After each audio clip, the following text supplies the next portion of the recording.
কারোর প্ল্যান ছিল মিরিক যাওয়ার, কারো আবার সিকিমে। বন্ধ শিলিগুড়ি মিরিক সড়ক যোগাযোগ, বন্ধ 10 নম্বর জাতীয় সড়ক।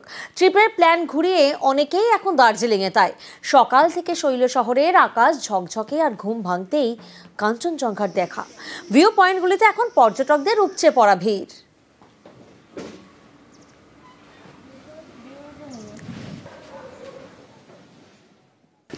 দুর্যোগের মেঘ আর কুয়াশার চাদর সরিয়ে শৈল শহরের হাতের মুঠোয় কাঞ্চনজঙ্ঘা। সকাল থেকেই মেলের ভিউ পয়েন্টে তা দেখতে ভিড় পর্যটকদের। কেউ সেলফি তুলতে ব্যস্ত, কেউ বা গ্রুপি। স্বাভাবিকভাবেই যে আতঙ্ক ছিল উত্তরে, তা কিন্তু ধীরে ধীরে কাটছে। অনেকেরই যাওয়ার প্ল্যান ছিল মিরিকে, কারো বা সিকিমে।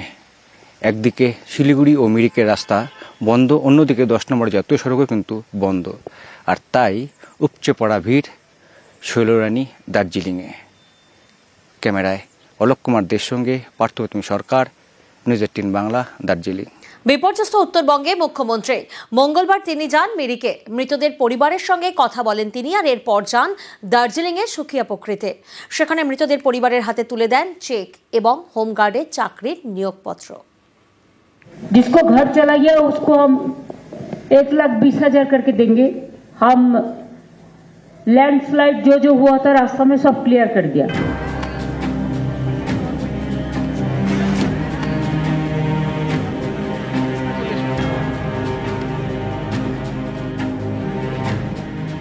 বিপর্যস্ত উত্তরবঙ্গ, পাহাড় থেকে ডুয়ার্স। 4 অক্টোবরের দুর্যোগে তছনছ একের পর এক গ্রাম। উত্তরের বিপর্যস্ত এলাকায় মুখ্যমন্ত্রী। রবিবার আলিপুরদুয়ারের হাসিমারা, সোমবার জলপাইগুড়ি, মঙ্গলবার দার্জিলিং।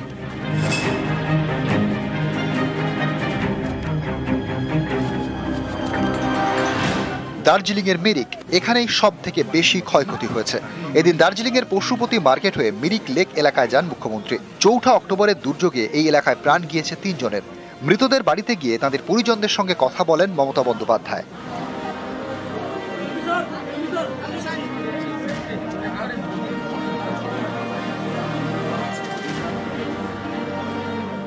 মিরিক বাজার কমিউনিটি হলে খোলা হয়েছে ত্রাণ শিবির। এদিন সেখানেও যান মুখ্যমন্ত্রী। দুর্গত এলাকার শিশুদের হাতে বই, খাতা, পেন্সিল, সফট টয়েস তুলে দেন।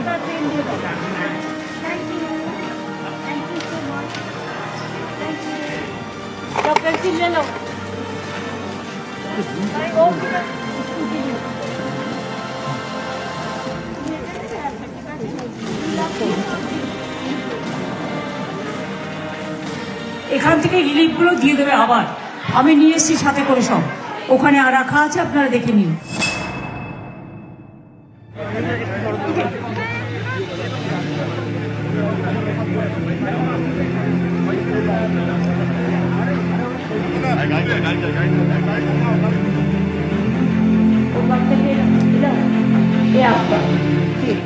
মিরিক বাজার কমিউনিটি হল থেকে সুখিয়া পুকুরি যান মুখ্যমন্ত্রী। সুখিয়া পুকুরি বিডিও অফিসে দুর্গতদের সঙ্গে কথা বলেন। 4 জনের হাতে চেক তুলে দেন, 10 জনের হাতে তুলে দেন হোমগার্ডের চাকরির নিয়োগপত্র। कार तो कुछ भी नहीं है जी, ये वो दिया है, चेक दिया मैम ने, और ये नौकरी दिया है। बहुत अच्छा लगा।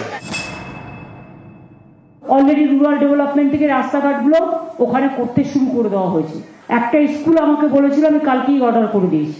अगर पुलिस टाइमली नहीं जाते तो बहुत सारे लोग का देहांत हो जाता।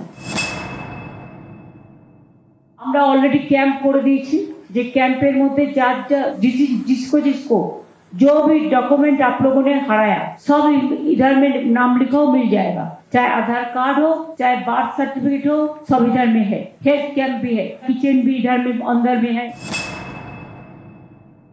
কালকে আমাদের দার্জিলিং এ জিটিএ অফিসে মিটিংটা ডাকা হয়েছে। দার্জিলিং, কালিম্পং, মিরিক এই অঞ্চলগুলো যে ক্ষতিগ্রস্ত হয়েছে তার টোটাল রিপোর্ট এবং অ্যাডমিনিস্ট্রেটিভ রিভিউ করবার জন্য কালকে জিটিএ অফিসে লালকুটি ওখানে বেলা 1টায় মিটিং ডাকা হয়েছে। মানে একটা ঘটনা ঘটে যাওয়ার পরে আমরা কি কি করলাম, কি কি বাকি আছে, সেগুলো সমস্ত স্টক টেকিং করবার জন্য। নিউজ 18 বাংলা। চৌঠা অক্টোবর উত্তরবঙ্গে দুর্যোগ বিপর্যয় কাটিয়ে উত্তরবঙ্গকে ছন্দে ফেরাতে প্রশাসনিক তৎপরতা। জলপাইগুড়ি গ্রামে ভেঙে পড়ে ব্রিজ, সেখানে তৈরি করা হয়েছে অস্থায়ী ব্রিজ। বাঁধ মেরামতির কাজও চলছে জোর কদমে। জলপাইগুড়িতে সেখানে পড়ুয়াদের জন্য নতুন বই খাতা পাঠানো হয়েছে। আলিপুরদুয়ারের বিধ্বস্ত এলাকায় যাচ্ছে খাবার জল।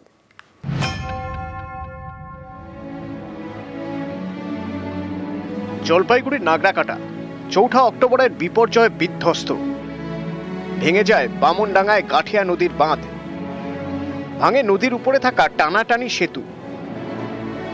বামনডাঙ্গার সঙ্গে যোগাযোগ বিচ্ছিন্ন হয়ে যায় খেরকাটা, টন্ডু সহ বেশ কয়েকটি গ্রামের। বামনডাঙ্গার হাল ফেরাতে তৎপর প্রশাসন। গাঠিয়া নদী পারাপারের জন্য অস্থায়ী ব্রিজ তৈরি করা হয়েছে। নদী বাঁধ মেরামতির কাজও চলছে জোর কদমে।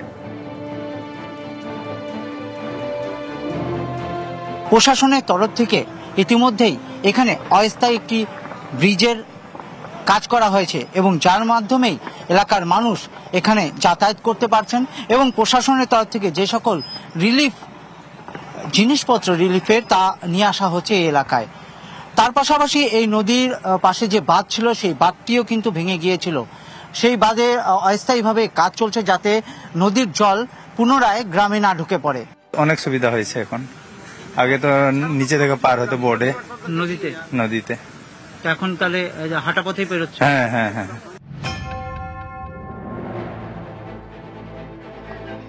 জলপাইগুড়ির মাটিয়ালি, এখানকার বিধাননগর দিয়ে বয়ে গিয়েছে নেওড়া নদী। চৌঠা অক্টোবরের দুর্যোগে এই নদীর বাঁধ ভেঙে যায়, জল ঢুকে পড়ে বাটাই গোলবস্তি এলাকায়।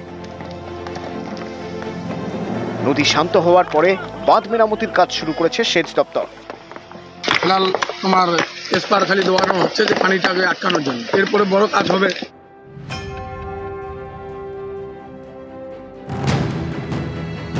চৌঠা অক্টোবরের বিপর্যয়, জলে ভেসে গিয়েছে বই খাতা, জামা কাপড়। ক্ষতিগ্রস্ত পড়ুয়াদের বই খাতা দিচ্ছে প্রশাসন। জলপাইগুড়িতে পৌঁছে গিয়েছে 1 লক্ষের বেশি বই খাতা। ব্লক প্রশাসনের মাধ্যমে জলপাইগুড়ির বিভিন্ন ত্রাণ শিবিরে তা পৌঁছে দেওয়া হবে। ক্লাস 1 থেকে 12-এর 10,000-এর বেশি পড়ুয়ারা এই বই খাতা পাবে। ছেলে মেয়েদের তাদের বইপত্র সমস্ত কিছু ভেসে চলে গেছে। আমাদের এই গভর্নমেন্ট, ঠিক আছে, সে তাদের পাশে দাঁড়িয়ে তারা যাতে আবার পড়াশোনার ইয়েতে ফিরে আসতে পারে সেটা আমাদের সরকার চেষ্টা করছে। বইগুলো আমরা ডিস্ট্রিবিউশন শুরু করবো যাতে সেই ছাত্রছাত্রীরা তাদের ইয়েতে বইগুলো পায়।